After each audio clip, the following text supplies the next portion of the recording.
जय हिंद प्यारे साथियों, स्वागत है आप सभी का आपके अपने यूट्यूब चैनल अमन स्टडी पॉइंट में। साथियों, इस वीडियो में आज हम लोग सुपर टेट में 2019 में हिंदी और संस्कृत के पूछे गए प्रश्नों को देखेंगे। यह जो पेपर है आपका हुआ था 6 जनवरी 2019 को, और इसमें जो हिंदी संस्कृत के प्रश्न थे, यानी हिंदी के 20 और संस्कृत के 30 प्रश्नों को हम लोग देखेंगे। बाकी के जो प्रश्न हैं अगले वीडियो में देखेंगे। तो चलिए शुरू करते हैं वीडियो को, और वीडियो में पूरे अंत तक बने रहिएगा। तो साथियों, आ चुके हैं हम लोग अपने प्रश्न पर। चलिए देखते हैं अपने प्रश्न को। पहला प्रश्न है आपके स्क्रीन पर, कृदंत प्रत्यय किन शब्दों के साथ जुड़ते हैं? तो यहाँ पर जो है ये हिंदी के देखेंगे आप लोग। हिंदी से 20 प्रश्न यहाँ पर पूछे गए थे और संस्कृत से 10। तो जो कृदंत प्रत्यय होते हैं ये क्रिया के साथ जुड़ते हैं। विकल्प यहाँ पर सी सही हो जाएगा। और जो कृदंत प्रत्यय होते हैं ये 5 प्रकार के होते हैं: कर्तावाचक, कर्मवाचक, भाववाचक और क्रियाबोधक। एक होता है करणवाचक। तो ये 5 इसके भेद होते हैं। तो फिलहाल सी के साथ आंसर जाएगा। चलेंगे अगले प्रश्न पर। जो व्याकरण जानता है वाक्यांश के लिए एक शब्द है। तो जो जैसे जो विज्ञान जानता है उसे वैज्ञानिक कहते हैं, उसी प्रकार जो व्याकरण जानता है उसे व्याकरण कहते हैं। विकल्प बी इस प्रश्न का सही हो जाएगा। सरस्वती पत्रिका के संपादक कौन थे? सरस्वती पत्रिका के जो संपादक थे महावीर प्रसाद द्विवेदी। विकल्प बी सही हो जाएगा। और यहाँ पर जो है अगर बात करें सरस्वती पत्रिका का प्रकाशन कब हुआ था, तो यह 1900 ईस्वी में हुआ था। 1900 ईस्वी में जनवरी में हुआ था। और जो है इसकी बात करें कि महावीर प्रसाद द्विवेदी जो है कब इसके संपादक हुए, तो 1930 में हुए, 1903 में हुए और 1920 तक रहे। ये इनका कार्यकाल रहा। तो आंसर फिलहाल बी सही होगा। चलेंगे अगले प्रश्न पर। चिदम्बरा पर ज्ञानपीठ पुरस्कार प्राप्त हुआ। तो चिदम्बरा पर ज्ञानपीठ पुरस्कार प्राप्त हुआ सुमित्रानंदन पंत जी को। यहाँ पर विकल्प बी सही हो जाएगा। चलेंगे अगले प्रश्न पर। महान शब्द में त्व प्रत्यय जोड़ने पर शब्द बनेगा। तो महान शब्द में त्व प्रत्यय जोड़ेंगे तो महत्व बनेगा। यहाँ पर सी विकल्प सही हो जाएगा। अगला प्रश्न है, महावीर प्रसाद द्विवेदी ने आदिकाल को क्या संज्ञा दी है? तो महावीर प्रसाद द्विवेदी ने आदिकाल को बीजवपन काल संज्ञा दी है। यहाँ पर ए विकल्प सही हो जाएगा। चलेंगे अगले प्रश्न पर, और अगला प्रश्न है आपके स्क्रीन पर। हिंदी शब्द किस भाषा से लिया गया है? तो हिंदी जो है यह फारसी भाषा से हिंदी शब्द लिया गया है। विकल्प भी सही होगा। चलेंगे अगले प्रश्न पर। निम्नलिखित में से तत्सम शब्द है। तो यहाँ पर तत्सम पूछा गया है, तद्भव नहीं। तो आँख, गाँव, पाँव सभी क्या हैं? तद्भव है।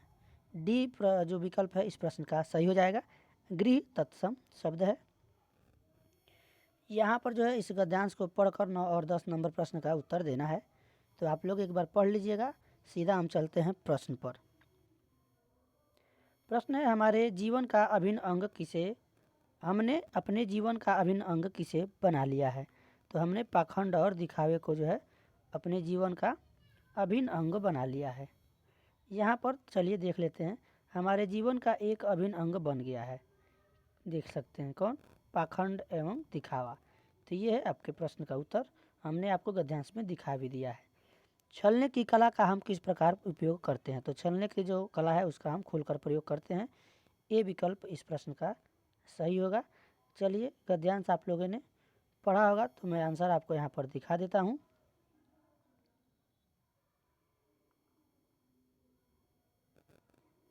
यहाँ पर देख सकते हैं खुलकर उपयोग करते हैं। छलने की कला का, किसका?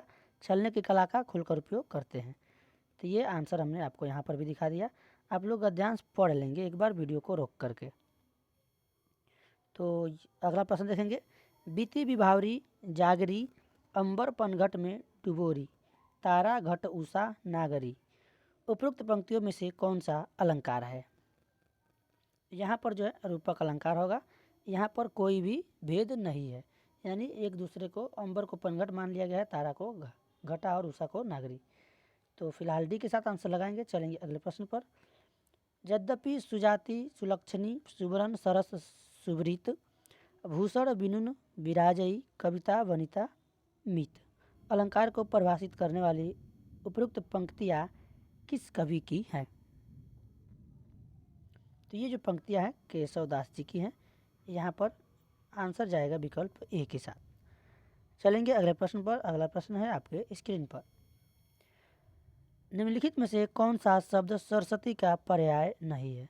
तो वीणापाणी, भारती, वाग्देवी, ये सभी जो है सरस्वती का पर्याय है, जबकि जाह्नवी जो है यह सरस्वती का पर्यायवाची नहीं है, ये है पर्यायवाची गंगा का। तो आंसर लगाएंगे डी के साथ। चलेंगे अगले प्रश्न पर। मैं, हम, तू, तुम आदि शब्द हैं। तो जो सर्वनाम है उसके पे मैं सर्वनाम के प्रकार जब सुपर टेट की क्लास चलेगी तो हम लोग उसके टॉपिक वाइज देखेंगे, उसमें क्लियर हो जाएगा। तो यहाँ पर जो है पुरुषवाचक सर्वनाम होगा। विकल्प डी के साथ आंसर लगाएंगे। निम्नलिखित में से महाप्राण व्यंजन कौन से हैं? तो महाप्राण जो व्यंजन होते हैं वह प्रत्येक वर्ग के दूसरे और चौथे वर्ण होते हैं। तो जैसे क वर्ग लेंगे तो ख आएगा, बीच में ग आएगा, घ, तो ख घ। आप जो है च वर्ग में चलेंगे तो छ झ, तो यहाँ पर झ, ख और घ देखेंगे। ख, छ, ट में ठ, त में थ, प में फ, यानी बी विकल्प यहाँ पर सही हो जाएगा।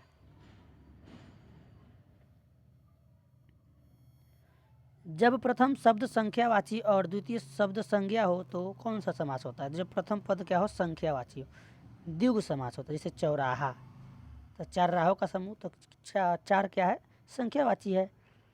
तो इस प्रकार से प्रथम पद यहाँ पर ए के साथ आंसर लगाएंगे। तुम मांसहीन, तुम रक्तहीन, हे अस्थिशेष, तुम अस्थिहीन, तुम शुद्ध बुद्ध आत्मा केवल, हे चिर पुराण, हे चिर नवीन। उपयुक्त पंक्तियों में से कौन सा अलंकार प्रयुक्त है? तो यहाँ पर जो अलंकार है विरोधाभास अलंकार है। आंसर यहाँ पर जाएगा विकल्प ए के साथ। निम्नलिखित में से कौन सा योजक चिन्ह है? तो इसमें यह है पूर्ण विराम, यह है अल्प विराम, ये उद्धरण चिन्ह है, और यह है योजक चिन्ह। जैसे राम सीता, सीताराम, तो सीता और राम माता पिता, तो माता और पिता, तो ये योजक चिन्ह है। सी के साथ यहाँ पर आंसर लगाएंगे। बुद्धिमान शब्द किस संवर्ग में है? तो यहाँ पर जो है बुद्धिमान जो शब्द है, जैसे बुद्धि वाला, जिसके पास अधिक बुद्धि हो, समझदार हो, विशेषण है, यह विशेषता बताने वाला शब्द है। कवि का स्त्रीलिंग क्या होगा? तो कवि का जो स्त्रीलिंग होगा कवित्री होगा, कवित्री। इसका जो है सी आंसर सही हो जाएगा। चलेंगे अगले प्रश्न पर। अगला प्रश्न है शैले शैले न माणिक्यम मैक्तिकम न गजे गजे साधवो न ही सर्वत्र चंदनम न बने बने, अस्मिन श्लोके सर्वत्र के न भवति, यानी यहाँ पर जो है इस श्लोक में कौन सभी जगह नहीं होते हैं। तो जो साधवो देखेंगे यहाँ पर साधवो न ही सर्वत्र और चंदनम न बने बने, तो यहाँ पर बी विकल्प इस प्रश्न का सही हो जाएगा। अगला प्रश्न है सूर्योदय पद में प्रयुक्त समास है। तो सूर्योदय यानी सूर्य का उदय, तो यहाँ पर जो समास होगा तत्पुरुष समास होगा। यहाँ पर जो विभक्ति है, विभक्ति का लोप हो जाता है समास करने पर। समास का मतलब होता है संक्षिप्त, और समास का विलोम होता है व्यास। ये भी आप लोग याद रखेंगे, यूपी टेट में यह समास का विलोम पूछा गया था। नीलोत्पलम में कौन सा समास है? नीलोत्पलम में यहाँ पर हो जाएगा कर्मधारय समास। डी के साथ आंसर लगाएंगे। अगले प्रश्न पर चलेंगे। दास्यति क्रियापद में लकार है, तो ये जो दास्यति है इसमें जो लकार है लिट लकार, यानी सी विकल्प इस प्रश्न का सही होगा। चलेंगे अगले प्रश्न पर। उदेति सविता ताम्रः एव अस्तमेति त संपतौ विपतौ च महता मेकरूपता, सविता कीदृशः उदेति, तो सविता ताम्रः उदेति, यहाँ पर जो विकल्प है ए सही होगा। ए के साथ आंसर लगाएंगे। चलेंगे अगले प्रश्न पर। पितृस्वा का अर्थ है, पितृस्वा का अर्थ होता है बुआ, ए के साथ आंसर लगाएंगे। यानी जो भी रिश्ते नाते हैं या फिर रिश्तों नातों में जो संस्कृत का नाम है उसको आप लोग याद रखिएगा। यहाँ से प्रश्न आपको यहाँ पर देखने को मिला है सुपर टेट में। अगला प्रश्न है गम धातु लिट लकार का मध्यम पुरुष बहुवचन शब्द है। तो बहुवचन मध्यम में जैसे हम लोग पढ़ते हैं गच्छति गच्छता गच्छन्ति गच्छसि गच्छता गच्छत, तो गच्छत में थ अंत में आता है लट लकार में, उसी प्रकार लिट लकार में भी थ आएगा। तो गमिष्यथ यानी सी विकल्प इस प्रश्न का सही होगा। सी के साथ आंसर लगाएंगे। माहेश्वर सूत्रों की संख्या कितनी है? तो माहेश्वर सूत्र या फिर शिव सूत्र कहा जाए, शिव सूत्र भी इसका नाम है, इसकी जो संख्या होती है 14 होती है। तो ए के साथ आंसर लगाएंगे। और संस्कृत व्याकरण का जो है इसे आधार माना जाता है माहेश्वर सूत्र को। गा पद में विभक्ति और वचन है। तो गा जो पद है इसमें विभक्ति और वचन द्वितीय विभक्ति है और वचन कौन सा है? बहुवचन है। विकल्प बी इसका सही होगा। चलेंगे अगले प्रश्न पर। और आखिरी प्रश्न है इस वीडियो का। तो इसमें हम लोगों ने केवल हिंदी और संस्कृत के प्रश्नों को देखा, बाकी जो प्रश्न है अगले पार्ट में हम लोग देखेंगे। और आखिरी प्रश्न है हसंती पद में प्रत्यय है। हसंती यहाँ पर जो है सत्री प्रत्यय है, सी विकल्प सही हो जाएगा। इसमें जो सत्री में री है इसका जो है यहाँ पर लोप हो जाता है। तो फिलहाल इस वीडियो में बस इतना ही। वीडियो कैसा लगा कमेंट बॉक्स में ज़रूर बताएं, और वीडियो पसंद आया हो तो वीडियो को लाइक और अपने दोस्तों में शेयर कर दें। चैनल पर पहली बार हैं तो चैनल को सब्सक्राइब कर लें इसी तरह के वीडियो देखने के लिए। धन्यवाद। जय हिंद।